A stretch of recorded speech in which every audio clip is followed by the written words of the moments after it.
बिस्मिल्लाहिर्रहमानिर्रहीम। अब अगला जो हमारा टॉपिक है ये हमारा है एडवर्ब का। ठीक है, अब एडवर्ब क्या करता है, मॉडिफाई करता है वर्ड को, फ्रेज़ को या क्लॉज को। अब ये उसके अंदर से फ्रेज़ वर्ड की एग्जांपल दी गई है, फ्रेज़ की एग्जांपल दी गई है, क्लॉज की एग्जांपल दी गई है। ठीक है, वर्ब को मॉडिफाई करता है, एडजेक्टिव को मॉडिफाई करता है, एडवर्ब को मॉडिफाई करता है। ठीक है, अब हम इसके बाद हम कर लेते हैं he is very smart and clever. Smart और क्लेवर इसके अंदर वर्ब है, तो ये हमारे पास मॉडिफाई वर्ड को कर रहा है। ठीक है, she was dressed all in blue colour. अब जो ऑल इन ब्लू कलर ये हमारे पास क्या है, फ्रेज़ है। ठीक है, तो ऑल हमारे पास क्या कर रहे हैं, इसको मॉडिफाई कर रहे हैं कि उसने कौन से कपड़े पहने हुए हैं। Certainly he was wrong, he was wrong हमारे पास क्लॉज है। ठीक है, इसको हमारे पास सर्टेनली एडवर्ब जो है वो मॉडिफाई कर रहा है। फिर हम उसके बाद बात करते हैं, कुछ हमारे पास एडवर्ब्स होते हैं जिनके बाद एल वाई आता है, कुछ होते हैं जिनके बाद एल वाई नहीं आता। तो हमारे पास क्वालिटेटिव एडजेक्टिव होते हैं ना, उनको हम उनके साथ हमारे पास एल वाई आ जाता है। ठीक है, उनको एडवर्ब ऑफ मैनर कहते हैं। एडवर्ब ऑफ मैनर्स वो हैं एडवर्ब्स हैं जो एल वाई पे ख़त्म होते हैं। जैसे वाइज एक एडजेक्टिव है, इसके साथ एल वाई लग जाएगा तो ये हमारे पास क्या बन जाएगा, एडवर्ब वाइजली। ये क्वालिटेटिव एडजेक्टिव है। पोलाइट एक क्वालिटेटिव एडजेक्टिव है। ठीक है, इससे एल वाई लग जाएगा तो हमारे पास क्या बन जाएगा, ये पोलाइटली। देन हम बात करते हैं adverbs of without L Y. Adverb of place, इनके साथ एल वाई नहीं आता। Here, there, in, up. Adverb of time, yesterday, last, ago, before, ये इनके साथ हमारे पास एल वाई नहीं आता। Adverb of frequency, often, seldom, already, always, never. मतलब ये है, ये सारे एज ए एडवर्ब्स ही यूज़ होते हैं। ठीक है, लेकिन इनके साथ एल वाई नहीं आता। Adverb of negotiation, not.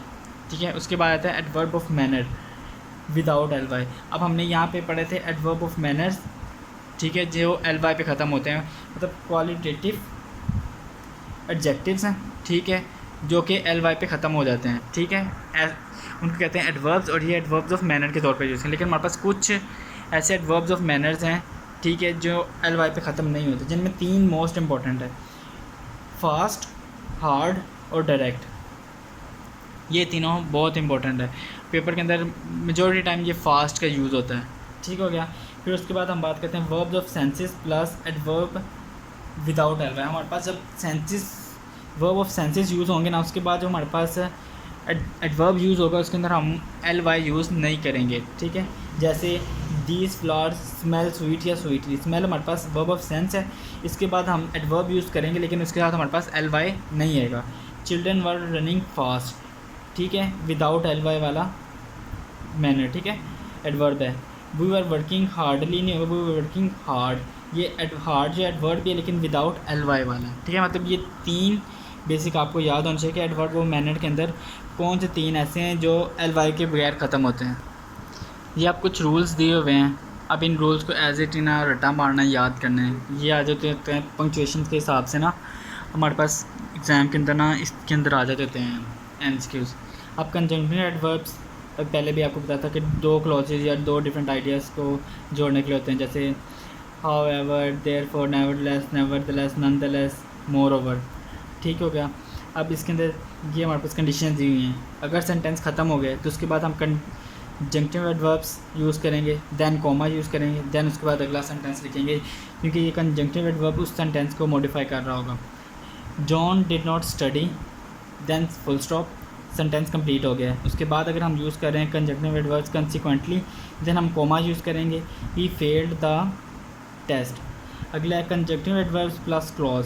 ठीक है, अगर हमारे पास कंजंक्टिव एडवर्ब्स शुरू में आ जाएगी ना, देन उसके बाद हम आगे क्लॉज यूज़ करेंगे। और उस कंजंक्टिव एडवर्ब्स अगर शुरू में आ गई है तो हम उसके साथ कोमा भी यूज़ करेंगे और आगे क्लॉज यूज़ करेंगे, ना कि सेंटेंस। ठीक है, अगर हमारे पास पहले सेंटेंस से कंप्लीट ख़त्म हुआ है, देन हमारे पास एडवर्ब आ गया ना, एडवर्ब आ गया, देन हम उसके बाद सेंटेंस पे ख़त्म करेंगे। लेकिन अगर हमारे पास शुरू ही हमारे पास हुआ है किसके साथ, एडवर्ब के साथ, देन हम उसको ख़त्म करेंगे क्लॉज के साथ। ठीक है क्या। For interruption we use comma after and before adverb, conjunctive adverbs. ठीक है, बाद दफ़ा होता है कि हमारे पास एक सेंटेंस दिया गया होता है। ठीक है, अब हमने उसके इंटरप्शन पैदा करनी, जब हम उसके अंदर इंटरप्शन पैदा करेंगे ना, तो हम एक एडवर्ब लगाएंगे और उसके आगे और पीछे दोनों साइड पे हम कोमा लगा देंगे। पेपर के अंदर कैसे आ जाता है, the police however comma do not believe him, the police comma however do not believe him, इस तरह। लेकिन हमारे पास सही कौन सा होगा, the police comma however comma did not believe him, मतलब यहाँ पे इंटरप्शन आ रही है। अगर ये यहाँ पे ना होता तो हम कहते the police did not believe him, ठीक है, सेंटेंस ख़त्म। लेकिन हमने यहाँ पे इंटरप्शन डाली है, मतलब the police however did not believe him, ठीक हो गया।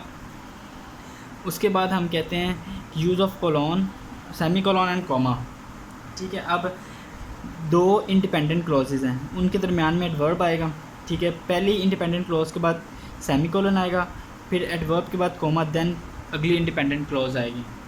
ये सीक्वेंस ऐसे ही याद रखनी कि पहले independent clause, semicolon, then adverb, then comma, then independent clause, ठीक हो गया। इस तरह आपकी एग्जांपल दी हुई है, John refuse to apply for the job, semicolon, nevertheless जो हमारे पास एडजेक्टिव है, comma, he pretending to look for the one, ठीक हो। अब हमने जैसे बात की थी कि एडजेक्टिव को हम क्लासीफाई करते हैं, ठीक है, उनके ऑर्डर रखते हैं, उसी तरह हमारे पास एडवर्ब्स के भी ऑर्डर होते हैं, ठीक है। अब खाली मैं आपको ऑर्डर बताई जाता हूँ, नीचे एग्जांपल्स दिए हैं, उसके ऊपर MPT लिखा हुआ है, मतलब ये ऑर्डर दिया हुआ है, ठीक है। अगर आपके पास डिफरेंट किस्म के एडवर्ब्स दिए जाएँ तो आपने उसको कैसे सॉल्व करना है, उसके अंदर क्या सीक्वेंस रखनी है। अगर हमारे पास सेंटेंस के अंदर manner, adverb of manner, adverb of place और एडवर्ब ऑफ टाइम दिया हुआ है ना, तो हमारे पास इन तीनों एडवर्ब्स को ना मिक्स कर देगा। लेकिन आपने ना हमेशा सीक्वेंस ये रखनी, पहले मैनर आएगा, फिर प्लेस आएगी, फिर टाइम आएगा। अगर आपके पास इस तरह हो, मैनर भी है, प्लेस भी है, टाइम, फ्रीक्वेंसी है, टाइम है, पर्पज़ है, ठीक है, तो आपने सीक्वेंस ऐसे ही रखनी है। पहले सबसे पहले एडवर्ब ऑफ मैनर प्लेस करना है, देन आपने एडवर्ब ऑफ प्लेस प्लेस करनी है, देन आपने एडवर्ब ऑफ फ्रीक्वेंसी प्लेस करना है, फिर टाइम, फिर पर्पस, ठीक हो गया। और अगर आपके पास कोई सेंटेंस है जिसके अंदर आपको वर्ड भी है, क्लॉज भी है और फ्रेज़ भी दिया गया हुआ है, तो बाज़ दफ़ा क्या होता है कि जो एग्जामिनर होता है वो क्या करता है कि सेंटेंस के अंदर क्लॉज को पहले कर देता है, फ्रेज़ को बाद में कर देता है। लेकिन आपने याद रखना है कि पहले हमेशा वर्ड यूज़ करेंगे। ही कॉल्ड मी क्विकली, ये एक वर्ड है। एट 9 o'clock, 9 o'clock हमारे पास, एट 9 o'clock हमारे पास क्या है, ये हमारे पास फ्रेज़ के तौर पे है। While I was having lunch, ठीक है, ये हमारे पास क्या है, क्लॉज। उसके बाद adverbs of duration, frequency, time, मतलब हमने पहले ड्यूरेशन को प्लेस करना है, फिर फ्रीक्वेंसी, फिर टाइम को, ठीक हो गया। I will visit for a few days, for a few days duration है, डेली फ्रीक्वेंसी है, टाइम इन जुलाई, ठीक हो गया। फिर उसके बाद असेंडिंग ऑर्डर, असेंडिंग ऑर्डर मतलब ये कि आपके पास एडवर्ब दिया गया ना, जैसे टाइम दिया गया है, उसके बाद इसका हमने ये हिसाब रखना है कि सबसे पहले हमने सेकंड होते हैं छोटे, फिर हमने उसको मिनट को, फिर आवर को, फिर डेज़ को, फिर वीक्स को, फिर मंथ को, फिर ईयर को। इसी तरह हमने सबसे पहले क्या रखा है, I called her at 9 PM hours on Friday, days in March, months in 2017 week. ये आपने इसको असेंडिंग ऑर्डर में एडवर्ब्स को लिखना है। देन हम बात करते हैं यूज़ ऑफ इनफ़ की, ठीक है। अब ये सीक्वेंस याद रखनी कि इनफ़ हमेशा एडवर्ब और एडजेक्टिव के बाद में आएगा, ठीक है। पहले एडवर्ब, एडजेक्टिव, देन इनफ़ आएगा, ठीक है। फिर इनफ़ के हमारे पास, अगर हमारे पास पहले, उसके बाद हमारे पास कहता है कि इनफ़ के बाद हमारे पास क्या आएगा, नाउन, ठीक है। He had power enough to preach his ambition, ठीक है। लेकिन बाद दफ़ा जब हम पेपर करने लगते हैं तो वहाँ हमारे पास वो दे देता है he had enough power to preach his ambition, लेकिन हम इनफ़ को हम एडवर्ब या एडजेक्टिव के बाद यूज़ करते हैं, ठीक है। इसीलिए हम क्या यूज़ करेंगे, ही had power enough, not he had enough power, समझ लगी। मतलब कि हम इनफ़ को पहले नहीं लेके आ सकते, इनफ़ को हम एडवर्ब या एडजेक्टिव के बाद में लेके आएंगे, ठीक है। फिर उसके बाद हम बात कर लेते हैं वेल और गुड का डिफरेंस आ जाता है, समटाइम्स का डिफरेंस आ जाता है, अगो, बिफोर का डिफरेंस आ जाता है, मतलब कहाँ पे यूज़ होता है, तो हम इसको बारी बारी डिस्कस कर लेते हैं। सबसे पहले हम बात करते हैं वेल और गुड की।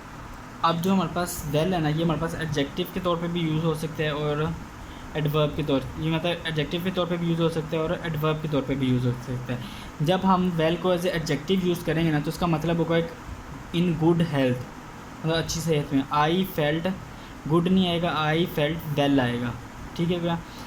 यहाँ पे जो हमारे पास है ये क्या रिप्रेजेंट कर रहा है, गुड हेल्थ को। She wrote a letter well या good, she wrote a letter well, क्योंकि जो वेल है वो हमारे पास एज ए एडवर्ब यूज़ कर हो रहा है और ये किसको कर रहा है, मॉडिफाई रोट को, ठीक है।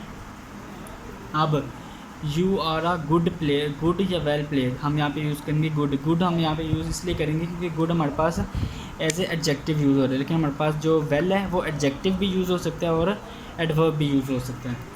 अब उसके बाद सम टाइम और सम टाइम्स, अब इसका तो सिंपल, अगर आपको इसका उर्दू मीनिंग पता हो तो आप लोग इसको खुद ही लिख कर सकते हो।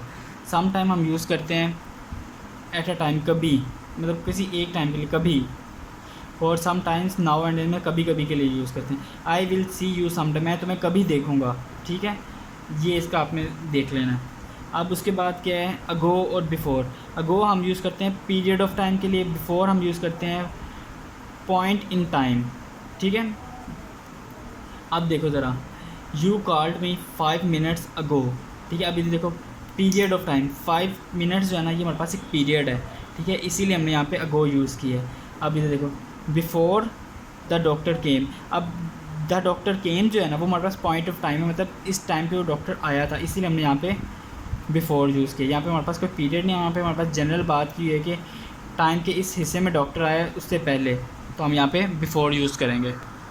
यहाँ पे हमारे एडवर्ब भी ख़त्म होते हैं। तो अगर आपको लेक्चर पसंद आया तो आप इसको चैनल को सब्सक्राइब कर दें, और उसके बाद अगर आपको नोट्स वगैरह ये चाहिए तो आप इस नंबर पर रब्ता कर लें।